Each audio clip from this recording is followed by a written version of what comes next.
Apa maksudnya ulama tersebut memberikan bantal kepada sang istri di arah punggungnya? Kalau secara penelitian sih itu akan maksudnya itu adalah agar lebih mempermudah, karena ketika diberi bantal sang istrinya di belakang itu kan jadi agak nangreh gitu ya, punggungnya itu agak ke atas kan, jadi si posisi rahim sang istrinya itu akan lebih terbuka lebar lah seperti itu, sehingga ketika sang suami memasukkan spermanya itu posisi mulut rahimnya itu akan lebih cenderung terbuka. Nah, oleh karena itu di dalam kitab Qurratul Uyun juga baiknya dikasih bantal di punggung sang istrinya.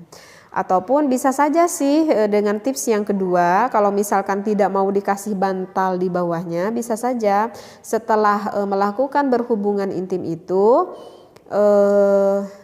udah keluar gitu ya, misalkan nih sang suaminya itu udah keluar spermanya, maka sang istri itu dinaikkan ke atas kedua kakinya itu. Jadi kedua kakinya itu dinaikkan dulu ke atas sebentar aja ya, kira-kira 3 atau 4 menitan lah, naikkan dulu ke atas begitu ya.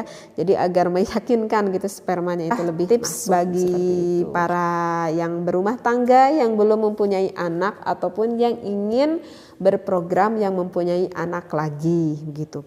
Nah, barusan di dalam kitab Fathul Izar juga dikatakan bahwa kalau pengen mempunyai anak laki-laki, ini kata ulama gitu ya, kata ulama. Saya hanya menyampaikan saja.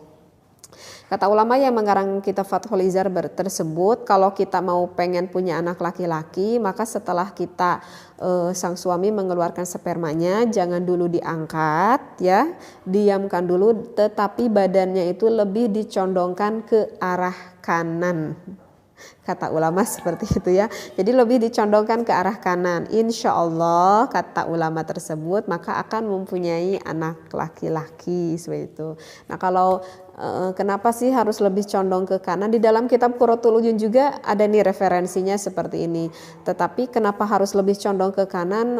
Secara medisnya saya belum memahami apa yang dikatakan oleh ulama. Jadi kalau kita mau mengikuti ya bisa saja dicoba kan. Seperti itu.